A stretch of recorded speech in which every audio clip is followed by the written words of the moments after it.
Heyo everybody, what's up? It's Kimi Kuruzaki. My life is on fire, but I still love it and I love you all, so welcome back to my page.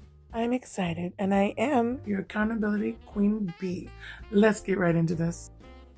So today I think we should talk about Brian Kilmeade. It's overdue. Don't worry, I did the hard work for you. Just sit back, relax for a few minutes, get you a snack first, relax. It's good to see you. Join me as we do a deep dive into this public figure. Enjoy. For those of you who don't know, don't worry, I didn't either. I'm referring to news show host for Fox, Brian Kilmeade. He generated a significant controversy recently when he suggested on air that mentally ill homeless people who refuse public services should be basically euthanized, let's say. He sparked a huge outrage when he said this on national television. And of course, he later publicly apologized again. And oh yeah, because this is the face of a sincere apology. Here's my problem with this. Other than, the obvious sociopathic homicidal maniac hiding in a public figure, who is very wealthy, by the way. I think he makes somewhere between $4 to $7 million a year, allegedly. The sources indicate fluctuations in that over the years. So that just kind of sounds like they're hiding his full income so he can, pay less taxes as the rich are prone to do. But no, I got distracted. What was my point with that? Oh, the privilege here of a white, rich celebrity, news host, anchor, not being fired for this, not having his life ruined, not being sued. I don't know, because of course, poor people are not going to be able to sue anyone for any rights.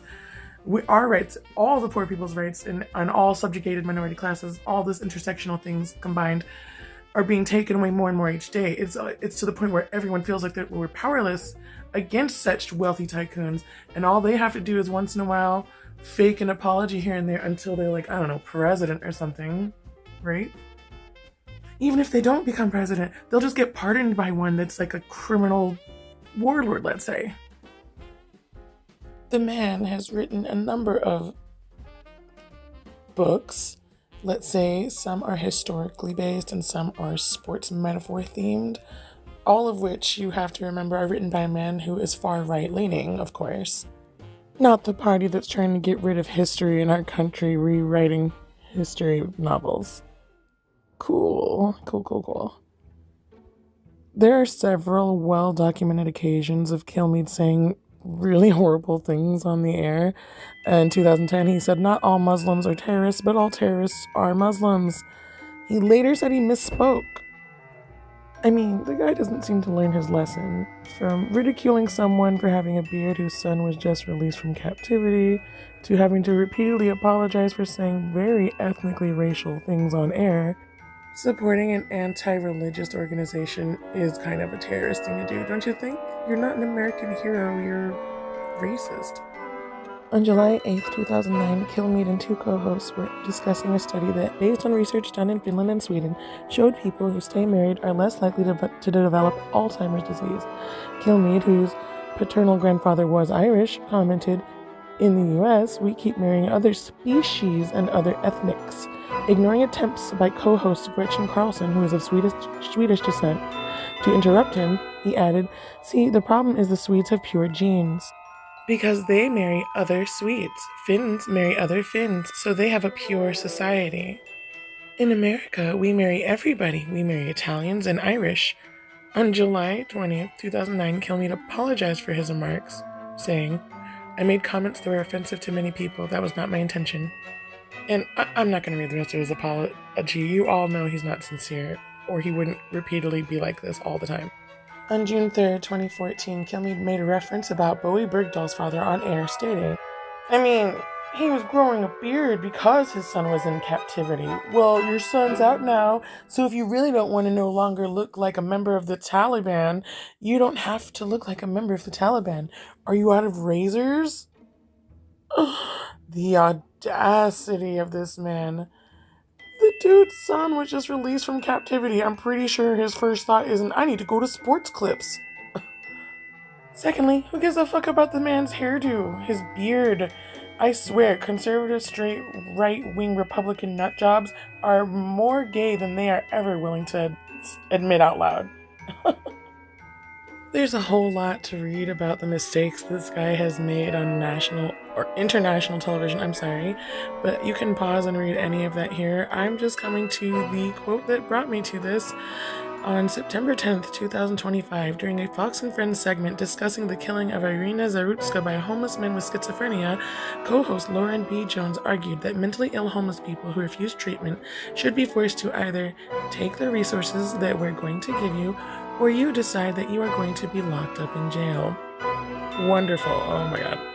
In response to this discussion, Kilmeade said, or involuntary lethal injection or something. Just kill them. On September 14th, 2025, during Fox and Friends weekend, saying, during that discussion, I wrongly said they should get lethal injections.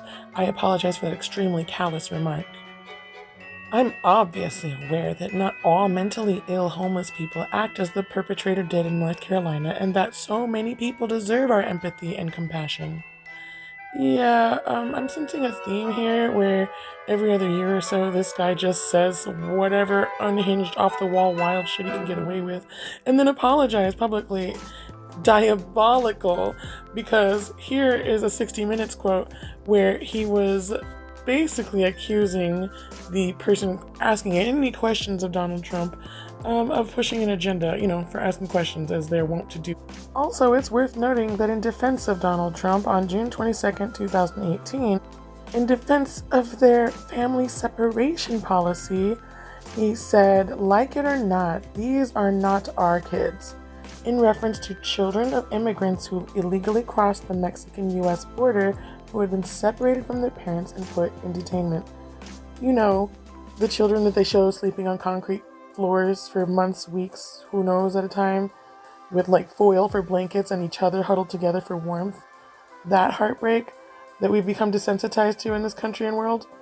Again, even the weird off times where it seemed like Kilmeade wasn't completely in sync with Mr. President, it just seems like all of his actions were trying to defend and protect the president from himself. Little did he realize that just because he fake apologizes every time he says something wrong doesn't mean DJT is going to do any such thing. He is just flagrantly ignorant, and it shows. But it's people like Brian Kilmeade that are the real scary threat to society. Most of them are like this, covert. As you can clearly see here, during the 2021 January 6th Capitol riot, Kilmeade sent messages to the White House Chief of Staff Mark Meadows telling him to get Trump to condemn the ongoing riot.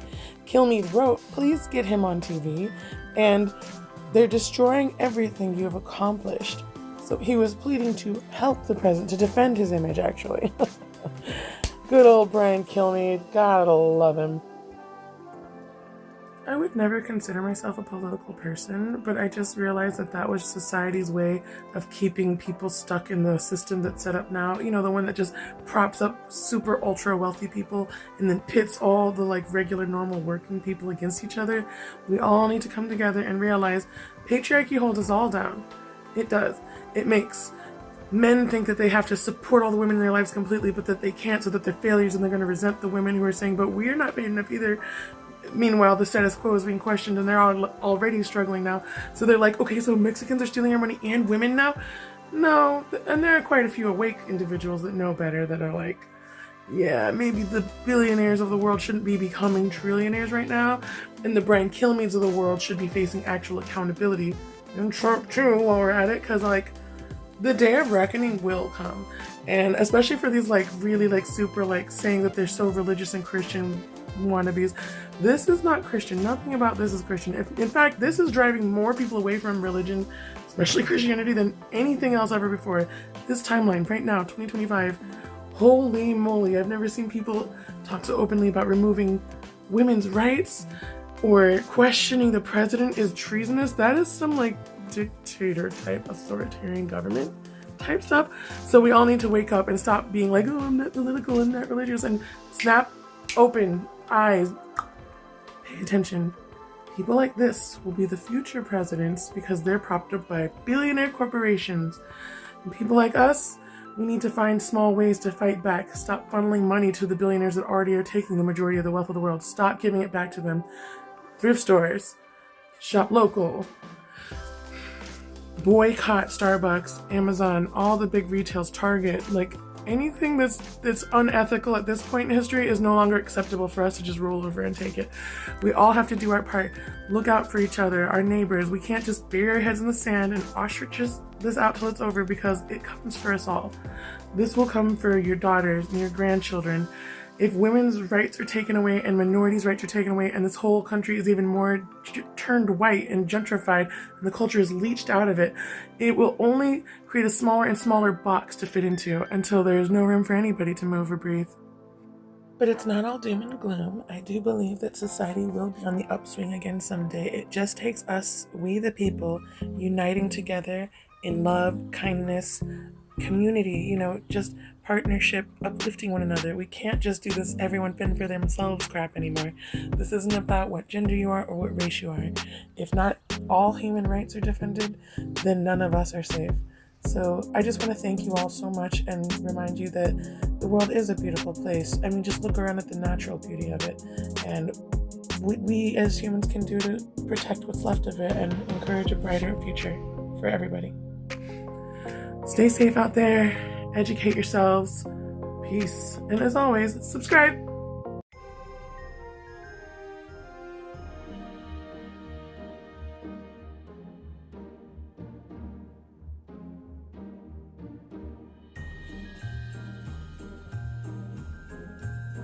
Wow, you are straight staring at me. What is up, pal? Hi, happy Christmas. You're a big boy.